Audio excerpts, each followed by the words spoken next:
शिव सत्य हैं, शिव शाश्वत हैं, उनके क्रोध में भी सृजन है। भक्तों पर क्षण भर में ही कृपा करते हैं, तभी तो भोलेनाथ हैं और काल के भी काल महाकाल हैं।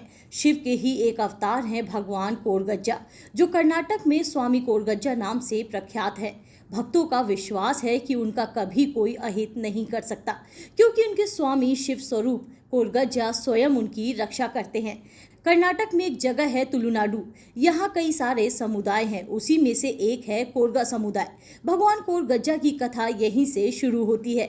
एक बालक था तनैया, उसके माता पिता का निधन उसके बचपन में ही हो जाता है। बताया जाता है कि एक बार वहां गंभीर बीमारी फैल गई थी, जिसके कारण कोरगा समुदाय के अस्तित्व पर संकट गहराने लगा था। तनैया इससे दुखी होकर कल्लाकू नाम की जगह पर जाते हैं और वहां एक पेड़ के नीचे कई दिनों तक बैठे रहते हैं। भूख लगने पर रेती को चावल समझकर खाते हैं। उसी समय वैरक्की नाम की एक महिला, जो ताड़ी बेचकर अपने बेटे चिन्मया के साथ वहां से निकलती है, उसकी नज़र तनैया पर पड़ती है। उसने पूछा, तुम कौन हो बेटे, तुम्हारा नाम क्या है? तब तनैया बोले, मैं कोरगा समुदाय से हूँ, इस दुनिया में मेरा कोई नहीं है। इस पर वैरक्की ने कहा कि ऐसा मत बोलो, आज से तुम मेरे बेटे हो। वो तनैया को अपने साथ अपने घर ले आती हैं। कुछ दिनों बाद तनैया अपनी माँ का हाथ बांटने के लिए बाजार जाते हैं। इस पर वहां मौजूद लोग तनैया का रंग देखकर मजाक उड़ाते हैं। इस पर वैरक्की नाराज होती है। बदले की भावना से वहां मौजूद लोग वैरक्की की ताड़ी नहीं खरीदने की योजना बनाते हैं। इससे वैरक्की की आजीविका पर असर पड़ता है, घर चलाना मुश्किल हो जाता है।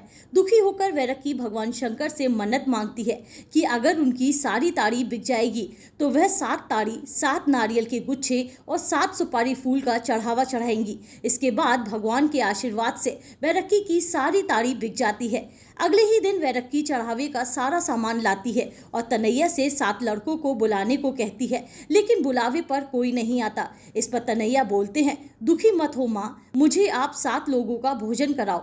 इस बात को मानकर वैरक्की खाना परोसती है और तनैया 7 लोगों का भोजन कर मन्नत का सामान अपने कंधों पर उठा लेते हैं। जाते वक्त माँ वैरक्की को देखकर उनकी आंखों में आंसू आ जाते हैं। वो कहते हैं कि माँ, आपने सगी माँ की तरह प्यार से मेरा पालन पोषण किया, आज मैं शायद वापस ना आऊँ। इस पर वैरक्की बोलती है, बेटा ऐसा क्यों बोल रहे हो? जिस दिन से तुम्हारे कदम मेरे घर में पड़े हैं, उस दिन से मेरा नसीब चमक उठा है। तू नहीं जाएगा तनैया। ऐसा कहकर वैरक्की उन्हें रोकती है, लेकिन तनैया कहते हैं कि मैंने एक बार जो कह दिया वह करूँगा। माँ, मैं आपकी सारी परेशानियों को अपने कंधों पर उठाकर ले जा रहा हूँ। ऐसा कहकर वह मंदिर की तरफ चल देते हैं। वह चढ़ावे को मंदिर के आंगन में रखते हैं। इसी दौरान उनकी नज़र मंदिर के शिखर पर पड़ती है। वह देखते हैं कि शिखर के पास आम के पेड़ में कच्चे आम लटक रहे हैं। वह आम को तोड़ने का मन बनाते हैं और मंदिर के शिखर पर चढ़ते हैं। इस दौरान वह फिसल कर नीचे गिर जाते हैं और तभी वहाँ भगवान शिव प्रकट होते हैं। तनैया को देखकर बोलते हैं, तू मेरा ही अंश है, धर्म स्थापना करके अपने भक्तों का रक्षण करना। यह बोलकर आशीर्वाद देते हैं। तभी से तनैया कोरगज्जा बनकर लोगों की रक्षा कर रहे हैं। भगवान कोरगज्जा भक्तों की रक्षा तो करते ही हैं, पाप कर्म पर दंड भी देते हैं। वर्ष 2021 में एक घटना हुई थी। 3 मुसलमानों ने मंदिर की दान पेटी में कंडोम डाल दिया था। इसमें से एक की मौत हो गई तो अन्य दोनों अपनी मौत के डर से स्वयं कोरगज्जा भगवान की शरण में आते हैं और माफी मांगते हैं। उन दोनों ने पुजारी को बताया कि नवाज के साथ मिलकर उन्होंने ही कुछ दिन पहले मंदिर की दान पेटी में कंडोम डाला था, जिसके बाद नवाज को खून की उल्टियां हुई और फिर पेचिश पड़ने लगी। अंत में वह अपने घर की दीवारों पर सिर मारते हुए मर गया।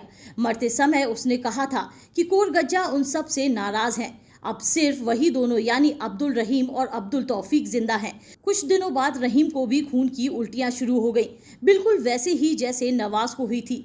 उसके बाद दोनों भगवान कोरगज्जा की शरण में जाते हैं और माफ़ी मांगते हैं। भगवान के सामने खड़े होकर दोनों ने अपनी गलती स्वीकार की। भगवान कोरगज्जा के भक्त देश में ही नहीं, विदेशों में भी हैं। उनके चेहरे पर तेज है, सिर पर नाग मुकुट है, हाथ में नाग छड़ी, पैर में गगारा, मुख में पान और चंदन से ही अपने भक्तों को आशीर्वाद देते हैं और सदैव उनकी रक्षा करते हैं।